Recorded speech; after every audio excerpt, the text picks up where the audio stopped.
Hi people, welcome back. It's Becky again, and I apologize for the the silence. Yes, I apologize for the silence, but welcome back. Yes, for those of us that are new, this is Life Crafted by Becky, and I'm a professional teacher. Yes, a professional teacher, and I'll be sharing a few tips here and there in the education setting or education area. Yes, in that area to do with learners, to do with students. Yes, so with my experience, I think I've grown in knowledge about some of these things. Yes, and today I'll be sharing a few tips on becoming effective and impactful teachers. Yes, so teaching is more than just delivering content to learners, but we are shaping minds, we are building character in students, and we are shaping the future. Yes, it is that deep. Yeah, it is very deep, and a few tips here and there will equip teachers in this area of being effective and impactful. Yes, so for my first tip is I'm looking at knowing learners. Yes, as teachers we really need to know our learners. We really need to know our learners, to understand them. It is very important. And this is because they all different learning styles for different students. Yes, for different children, and then different background, different learning methods. So it is always different for each child. Yeah, and how would we apply this? I think this would need a lot of observation. Yes, a lot of observation and interactions with children. Yes, so that will be our tip number one. Then tip number two is going to be preparation. Are we prepared to meet our learners? Because a prepared teacher is a confident teacher. Yes, when you're prepared, you're going to deliver. Yes, not just deliver content, but you're going to deliver. The students have more to learn from you. First of all, you're prepared. You cannot waste time when you're a prepared person. Yes, so you learn. The students learn more from you. And as a teacher, when you're prepared, of course, there's not going to be a lot of challenges in the classroom. Yes, you can't have a lot of stress and all that. So what do we prepare as teachers? You prepare teaching aids, you prepare learning activities, you prepare assessment methods, all those things, even teaching objectives. What do you want your learners to achieve that day? Yes, so failure to prepare is preparation to failure. Yes, it's preparation to fail. It's preparation to fail, to failure. One of the two. Yes. And then our third tip is going to be effective teaching methods. Yes, teaching should be learner-centered. Teaching should be learner-centered. For example, young children learn best when we play with them through playing, repetition, interaction. So I would recommend a series of things. Can be storytelling, demonstrations, group activities. Yes, group activities really help. Yes, and you can also ask questions here and there. Yes, questions here and there help you with students. Then our tip number 4 is going to be communication skills. Your communication skills as a teacher are really key. Yes, when we use clear and simple language, we enhance understanding. It's not complicated. It's, yes, so you don't leave anyone behind. And then guess what? Students notice our tone. when we are communicating. They notice the facial expression, sorry. Then also our body language.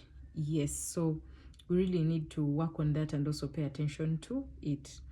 And then I would maybe recommend using familiar examples. Yes, that helps students. And then regularly checking if they've understood here and there. Yes, and when we are delivering content in the classroom, we need to also break down the content into small steps.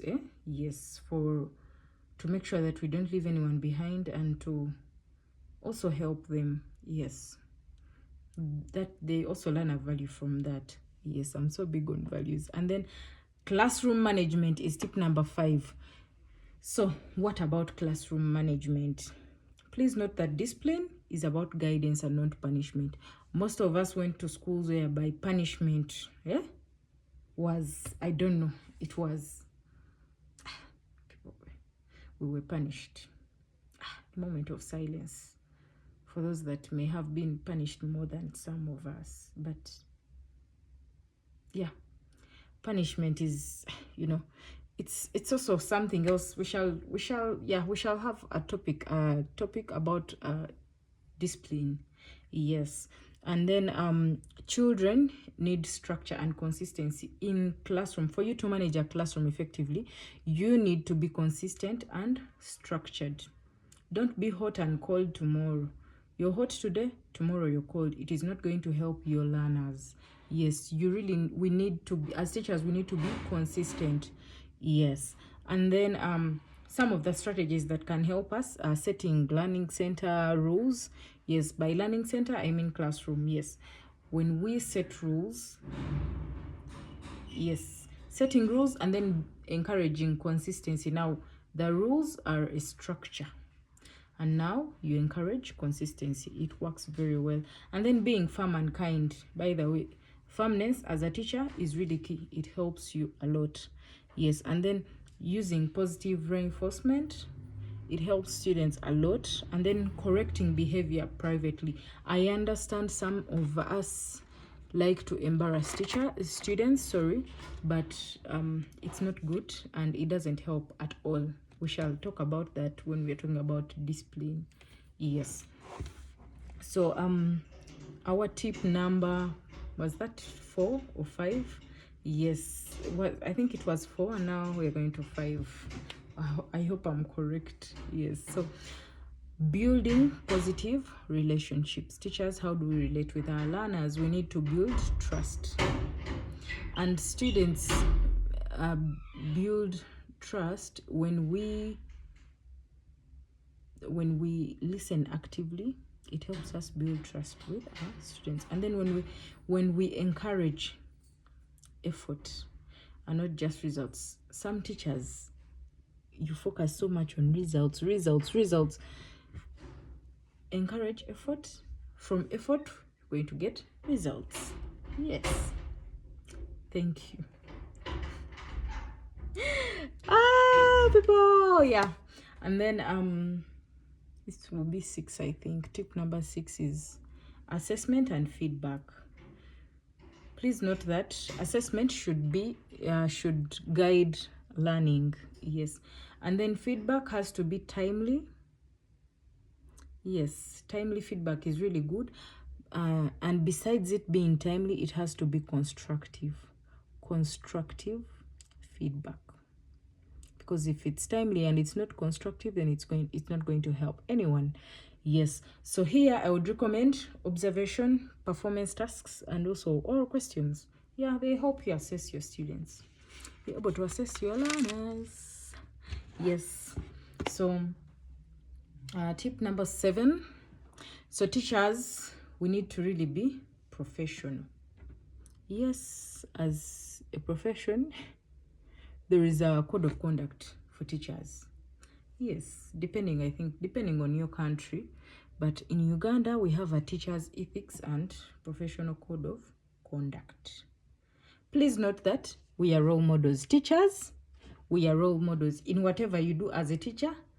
Please remember that there is a student, there is a learner, there is a child, a young child even a grown one that is looking up to you. Yes, I think I wanted to be a teacher because I had teachers that were so kind to me, and I kept on feeling like, wow, she's so kind. Yes. So code of conduct, we really have to be professional. Those children look up to us. But when we are professional, we build trust with not only parents and learners, but also our administrators, and also like the school system. Yes, depending on where you're working from. So here we focus on a few things: boundaries, building boundaries, you know, appropriate boundaries, appropriate. Yes. Then integrity and accountability, those are really key. But those are values everyone should have, even when they are not teachers. Yes. And then respecting people. Respect is really key. Respecting people, respecting everyone, respecting parents, respecting learners. Yes, some of you think you're not supposed to respect your learners. Please, people, respect your learners. Yeah. And then last but not least, self-care. Teachers, please take care of your souls. A healthy teacher is an effective teacher. Burnout reduces your quality of work. Yes, it affects the quality of your work. So please make sure you avoid burnout. Make sure you're a healthy teacher. How are you going to make sure you're healthy? You're going to rest. You're going to seek help when you're overwhelmed. You know, some teachers, everything the administrator tells you, teacher so-and-so, would you please do this? Can you carry on this responsibility? Yes, yes, yes, please. People, you're not being fair to yourself, honestly. If I'm being honest, you're not being fair to yourself. Yeah. So, and peer support, you know, teacher Becky, teacher so-and-so, teacher, you know. Yes, you can always get support from fellow teachers or even your other friends, even when they are not in the teaching profession. Yes. And this is my last tip for today. Reflection and continuous improvement. People, a good teacher reflects, but a great teacher improves. Please don't forget that. A good teacher reflects, and a great teacher improves. Yeah, I'll not say more. I'll not say any more thing about that. Oh, another statement. Yes. Yeah. But reflection turns experience into growth, and everybody, growth is good. I'm down for growth any day, anytime. Yes, so I think I've come to the end of my communication. Yes, these tips have come to one end, and I'll just maybe encourage us to enjoy the journey, enjoy the teaching journey. Yeah, I don't want my videos to look so serious and everything, but as a teacher, I also have my playful side. Yes, I don't want to over. But thank you so much for being with me on this journey. Please don't forget to like, subscribe, and comment. You can suggest any topics that maybe we can share about. Yes. Thank you so much, everyone.